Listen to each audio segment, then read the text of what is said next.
Bienvenidas y bienvenidos a esta dosis de información en vacunas. La UNAM ha reunido a las y los especialistas más reconocidos, con información verificada, actualizada y en contexto sobre vacunas. En esta ocasión entrevistamos al doctor Eduardo Arias de la Garza al respecto de la vacuna de poliovirus. La primera pregunta fue, actualmente, ¿cuál es la incidencia de la poliomielitis y por qué es necesaria la vacunación contra este virus? Bueno, hablar de la polio es hablar de una enfermedad que desde hace siglos se conoce. El enfoque hacia la prevención radica en conocer que desde hace tiempo ya existen algunas vacunas que tenemos en el mercado y que se utilizan y que se han utilizado en México para, obviamente, la erradicación de esta enfermedad.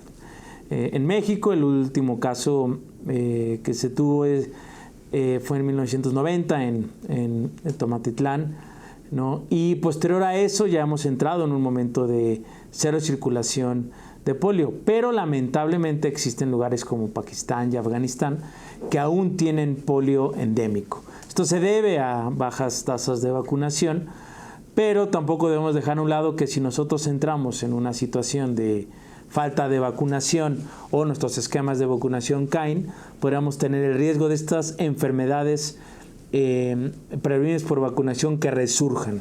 El problema grave que nos trajo lo que fue la pandemia por la COVID-19, lo cual estas enfermedades que ya no teníamos hayan regresado. Entonces es muy importante saber que aunque si bien en México ya no tenemos una circulación de polio endémico, corremos riesgo de que vayamos a tener esta introducción de la enfermedad si no cumplimos con nuestros esquemas de vacunación. Doctor, ¿podría explicar la historia y las diferencias entre las vacunas de polio desarrolladas por el doctor Salk y el doctor Sabin, así como el esquema de vacunación actual en México? Hablar de la vacuna Salk es hablar de la vacuna intramuscular, una vacuna inactivada, y hablar de la vacuna de Sabin es hablar de la vacuna oral, que es una vacuna viva atenuada. Lo que contienen estas vacunas, pues bueno, son los poliovirus, los más conocidos, que es poliovirus 1, poliovirus 2 y poliovirus 3, muy específicos ahí cada uno de sus nombres. Y al tener esta vacunación, ya que sea intramuscular o sea vía oral, va a existir una diferente respuesta.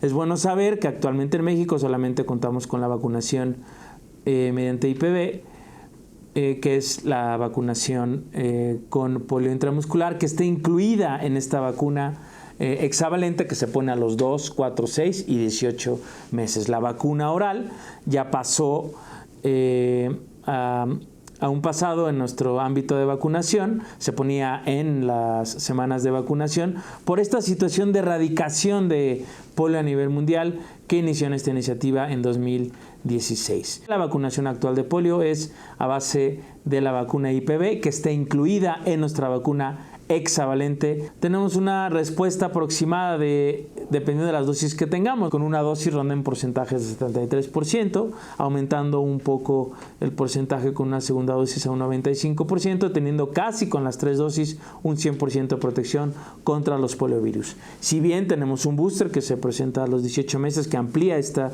cobertura, es bien saber que este tipo de inmunidad es muy diferente a la que se produce cuando en los lugares donde aún se da la vacuna vía oral se administra la vacuna vía oral. A diferencia de la IPV, me da una inmunidad a través de anticuerpos producidos en el intestino, hablando estrictamente de lo que es IgA, pero es una vacuna que al aplicarse también vía oral puede tener excreción de los poliovirus cuando pues, los pacientes realizan sus van al sanitario y demás, o en estos lugares donde no hay buena adecuada sanidad, como es Pakistán y Afganistán también. Entonces tenemos este riesgo de que secundario a la vacuna se pueda producir la enfermedad en una población subvacunada. Pero concluyendo con el término ahorita importante, la protección que se da con la vacuna hexavalente, donde está incluida nuestros poliovirus, es adecuada y a través del tiempo sumamente robusta. ¿Podría explicar la eficacia y la respuesta inmunitaria de las vacunas de polio dependiendo del número de dosis administradas y cómo difieren la respuesta inmune entre la vacuna atenuada e inactivada? Sin duda alguna, su pregunta muy interesante, ya como lo hemos comentado, la OPV la que se administra vía oral, o esa vacuna viva atenuada vía oral, que también hay diferentes presentaciones, ya que puede tener un serotipo, 2 serotipos o los 3 serotipos, dependiendo de la región que estemos o hacia la situación global de erradicación, como le estaba platicando, que inició en 2016, eliminando un serotipo y administrando para que ya no tengamos circulación de ese serotipo. Hablando de la vacuna oral, la respuesta inmunológica va a ser mediada por inmunoglobulinas IgA, producción de anticuerpos a nivel intestinal, ¿no? A diferencia de la IPV, que es una producción mucho más de anticuerpos a nivel humoral. Nosotros tenemos estos anticuerpos como cuando produzco yo o tengo una enfermedad, se producen anticuerpos IgM inicialmente, posteriormente anticuerpos IgG que perduran por la vida, ¿no? Y tenemos esta protección que dura aproximadamente, dependiendo de la literatura que yo reviso, entre 20 y 25 años, ¿no? Entonces es muy importante. Doctor, ¿es efectiva y segura la transición global de la vacuna atenuada hacia la inactivada? Sin duda alguna, aquí tendremos que irnos evaluando a cada lugar o sitio donde queramos nosotros englobar esta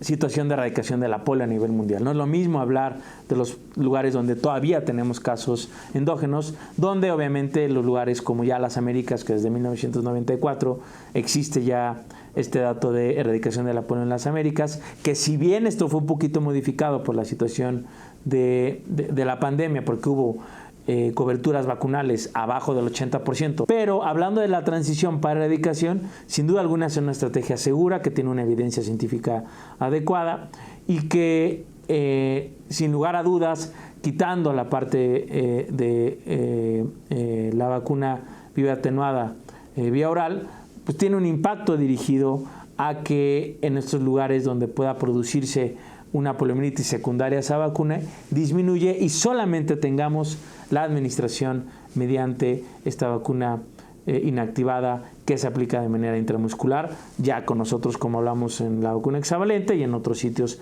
pues bueno, tendrán sus diferentes estrategias.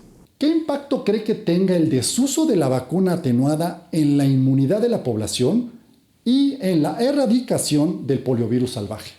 Si nosotros nos enfocamos a unas coberturas vacunales con IPV de manera adecuada, podríamos disminuir este riesgo de resurgimiento de esta enfermedad. Las dos vacunas son seguras, aunque como ya hemos platicado anteriormente, la respuesta es diferente a nivel de inmunidad. Creo yo que en las poblaciones de riesgo que pueden existir en estos lugares donde aún no se ha erradicado, esta estrategia de eliminar la parte de bueno con OPV es favorable por el riesgo de estar en una comunidad donde no tengamos pacientes vacunados. Si yo empiezo a vacunar con OPV, ¿no? El riesgo de que haya excreción de estos virus que vienen en la vacuna y tengamos casos asociados o poliovirus asociados a vacuna es alto. Entonces creo que yo debo de evaluar en cada una de las regiones donde yo esté teniendo las estrategias. ¿Podría mencionar los efectos adversos asociados a estas vacunas? A hablar de la vacuna que tenemos actualmente, que es la hexavalente, hacer una vacuna 6 en 1, nosotros podríamos pensar que pueda tener más efectos secundarios, pero no. Nosotros, ¿qué evitamos con una vacuna hexavalente? Pues que a mi niño lleguen y lo piquen 6 veces. Y hago que esté protegido contra estas 6 enfermedades en una aplicación. Entonces, al yo tener esta vacuna, puedo tener efectos secundarios como puede ser dolor en el sitio de la aplicación, ¿no? Fiebre en algunos casos, pero esta vacuna, al tener componentes inactivados, como es hablando de la parte de polio, y por ejemplo, acelulares, como es hablando de la parte de tosferina, hace que tengamos un ámbito de reactogenicidad mucho menor que teniendo algunos otros tipos de vacunas. Entonces, hablando de nuestra vacuna hexavalente, lo que yo debo de hacer es cuidar que en las primeras horas, en las primeras 24, 48 horas, esta sintomatología de dolor en el brazo, un poco de fiebre secundario a esta respuesta que estoy teniendo a mi aplicación de vacuna, pues solamente se administra en caso necesario un analgésico y demás. Obviamente, en un paciente con una patología de base, tendríamos que evaluar qué tan conveniente es aplicar la vacuna, un paciente oncológico, un paciente con un problema de inmunodeficiencia, y ahí sí yo pensar pues qué estrategia tener o cuándo aplicarle la vacuna, dado que estos pacientes pueden tener una respuesta inmunológica diferente, ¿no? Y no responder bien a esta vacuna. ¿Qué tan necesaria es una dosis de refuerzo de la vacuna inactivada en países con alta cobertura de vacunación y sin casos reportados de poliomielitis en décadas? ¿Y cómo se justifica la necesidad de múltiples dosis de la vacuna inactivada en regiones con baja incidencia de poliomielitis? Creo que tener este esquema de mis dosis 2, 4, 6 y mi booster a los 18 meses nos habla de que podemos tener una inmunidad mucho más robusta y una protección mayor y evitar estos riesgos de resurgimiento de estas enfermedades prevenibles por vacuna. Como bien les comentaba, me da casi un 100% de protección, se le agregue un booster para que tengamos siempre esta protección y perdura lo más tiempo posible para evitar que tengamos un paciente con riesgo de adquisición de esta enfermedad. Hablando ahora de los lugares que tengan endemicidad de polio, pues creo que sería aún más favorable tener esquemas con boosters, con refuerzo, booster o refuerzo en nuestros pacientes de riesgo para evitar que siga circulando. Yo al tener una población vacunada de manera adecuada y aplicando mis refuerzos en un tiempo adecuado, va a hacer que mis tasas de transmisión y de infección disminuyan en estos lugares de endemicidad. Entonces creo que debe de evaluarlo a cada región, pero está bien justificado utilizar mis dosis de refuerzo para polio y obviamente también para en lugares donde tengamos endemicidad de esta enfermedad. Doctor, ¿nos podría comentar, existen interacciones o complicaciones conocidas cuando la vacuna de poliovirus se administra junto con otras vacunas? Sabemos que tenemos diferentes vacunas en el mismo, nos protege contra más de 3 enfermedades. Nuestro esquema nacional de vacunación. No existe contraindicación alguna con mi vacuna hexavalente y aplicar algunas otras vacunas dentro de la misma visita. Es seguro y sin duda alguna, aunque el niño puede tener, mi paciente puede tener alguna pequeña mayor molestia, pero al vigilarlo y sabiendo que la evolución va a ser buena como la mayoría de aplicación de las vacunas, no tendría que preocuparme. Entonces no existe contraindicación para yo aplicarla con otras vacunas de mi esquema nacional de vacunación. ¿Qué recomendaciones nos daría para la administración de estas vacunas en personas con enfermedades crónicas o con condiciones de inmunosupresión? Anteriormente sabíamos que en nuestro esquema de vacunación estaba incluida lo que es la vacuna oral o la OPV, ¿no? Actualmente que tenemos la IPV, no existe riesgo alguno al tener una persona familiar con inmunocompromiso, ¿no? Esto es muy importante. Tanto al aplicarla como estar en contacto con alguien que se aplicó. Si bien hay que conocer qué tipo de inmunocompromiso tiene cada persona y demás para ver si está indicada ponerle en ese momento la vacuna y no pueda causar algún efecto secundario y sobre todo pues que la inmunidad o la protección que adquiera no esté un poquito mermada por la patología de base que tengamos. Ahora bien, si nos adentramos en lugares donde aún se aplica lo que es la vacuna OPV o la oral, ahí sí entraríamos en un tema un poco más complejo, ya que al administrar esta vacuna existe en riesgo que donde no haya una población adecuadamente vacunada, las personas que reciben la vacuna oral excreten el poliovirus vía intestinal. ¿Esto qué va a hacer? Pues que la persona no vacunada, al tener una transmisión fecal oral, adquiera este poliovirus y pueda producirse una enfermedad secundaria a la vacuna OPV. Por eso es tan importante que nos adentremos en cada uno de estos riesgos y las estrategias diferentes en cada uno de los sitios. Pero para fines de lo que tenemos actualmente en el Sistema Nacional de Vacunación, la vacuna que tenemos es completamente segura, aunque tengamos una persona con inmunocompromiso, siempre individualizando cada uno de estos casos. ¿Existen recomendaciones especiales que le gustaría proporcionar a los alumnos de pregrado y posgrado que nos están observando? Pues a lo mejor más que dirigidamente la vacunación contra los poliovirus, mi recomendación sería para todas las vacunas. Actualmente hemos tenido un retroceso importantísimo en la situación de aplicación de vacunas a nivel nacional y esto también a nivel mundial. La situación de impacto que tuvimos con la pandemia por COVID-19 fue algo catastrófico y como bien lo reportaba la OMS, más de 60 millones de niños a nivel mundial estuvieron sin una dosis de vacuna. Y lamentablemente México también entró en esta situación de que nuestros pacientes tengan esquemas de vacunación por abajo de los de 80%. Se han estado haciendo diferentes estrategias que ya en este año tuvimos una en este año 2024 tuvimos una estrategia vacunal para recuperación de vacunas.